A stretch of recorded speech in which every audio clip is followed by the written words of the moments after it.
When I was in middle school, I had my first exposure to video game addiction. One of my favorite games of all time was Destiny 1, and I poured thousands, if not tens of thousands of hours into that game. Every day I would log on looking for a new challenge, either repeating old missions in the game, looking for new gear, checking the YouTube channels that spoke about Destiny 1 to find out what new gear and exotics I could get in the game. It was exciting seeing that progression, and it felt really good once I reached the max level in that game. If any Destiny players can relate, it takes a while to reach the pinnacle of that game. It's not easy, it takes progression. And you have to have this kind of sense to want to be good. You log on every day thinking, hey, when I go into these PvP matches, I gotta stomp these guys. I gotta be the best out of everyone. I want to be the top of that leaderboard and still not get any rewards from it. And you're probably thinking, hey Greg, what does this have to do with self-improvement? Calm down and let me get to it, bro. By the way, my name is Greg. My goal is to help guys on their self-improvement journey. And clearly, if you're watching by now, you want to be part of the tribe too. So you can go hit subscribe down below and comment on this video. Let me know what you think about it. And it'd be a win-win for both of us. Like I was saying before, as I progressed through that game, I saw myself getting better and better. I would set new little challenges and tasks and goals for me to get done. Finish this story mission, finish this quest. And bit by bit, I started to finally reach that pinnacle. I think it was level 400 that you would reach in Destiny 1. And max out all your gear and you're the top level. And it feels cool. You feel like other people who are just starting out at the game, you feel like they respect you because you're so accomplished. You've done all these other things that they haven't done. It's kind of a sense of achievement, right? So my question for my younger self and all of you who can relate to my younger self, why do we not do the same thing for real life? The thing that I dread hearing the most out of people starting off in the gym is, yeah, sure, I'd like to work out, but I'm just gonna keep my sights low, I don't want to get too big like those big steroid bodybuilders. You don't want to get too big? I have great news for you. If you don't want to get too big, that's alright, because it's not gonna happen. You won't. The worst thing about the saying, I don't want to get too big, is that it's an excuse. Yeah, I don't want to get too big is the excuse you say when someone asks about your progress, and you clearly have made barely any progress after you said you would start hitting the gym 6 months ago. And then you can use the I didn't want to get too big. I just wanted to get some cardio, I just wanted to run a little on the treadmill. I didn't want to get too big. Saying I don't want to get too big is literally an anti-goal. After you say, yeah, I'm gonna hit the gym, but I'm not gonna get too big, you're gonna do mentally, you've already told yourself, you're gonna do everything in your power to not get bigger. And it's not just limited to the gym.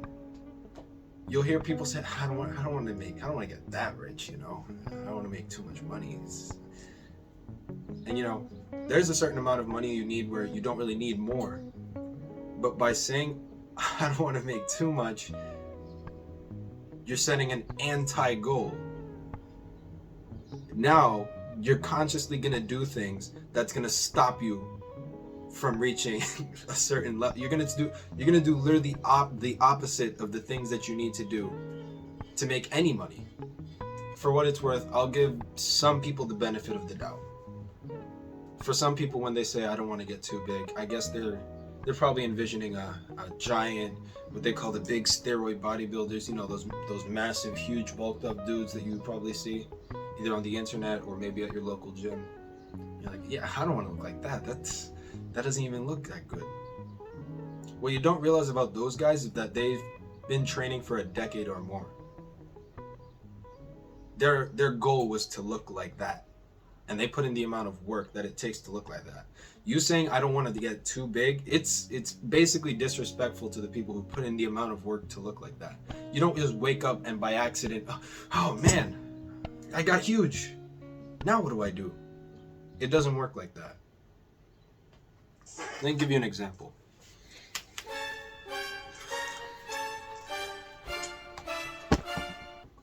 Right now, you could say I look pretty lean or aesthetic, and I'm pretty proud of the physique that I've built so far. I'm genuinely proud of the physique I've built so far. And, I've gotten complimented for it, and that's a great feeling. It's taken me roughly 3 years or more to actually get to the point where I built this physique. This is from a total of years of being athletic beforehand and, having a pretty slim body. And then another 6 months after that of straight calisthenics. And then another straight 2 years of hitting the gym consistently. I'm so grateful to my past self that I didn't do this. If I would have said I don't want to get too big along the way, I'd never look like this. Too many beginners think that they're gonna somehow be the one person that blows up real huge after lifting a weight once. That's not how it works. Trust me, you won't get too big. You're gonna stay small. And I know I'm coming off as rude at this point. If I could speak to my past self and he was saying that stuff, I would be rude to him. Because you're setting your sights low. You're sabotaging yourself for the future. It's like having a car and saying, well, I don't want to drive that far, and then flattening your tires before you go somewhere. Who in their right mind would do that? And that's basically what you do when you set these anti-goals, when you say, I don't, followed by a goal that you have set for yourself.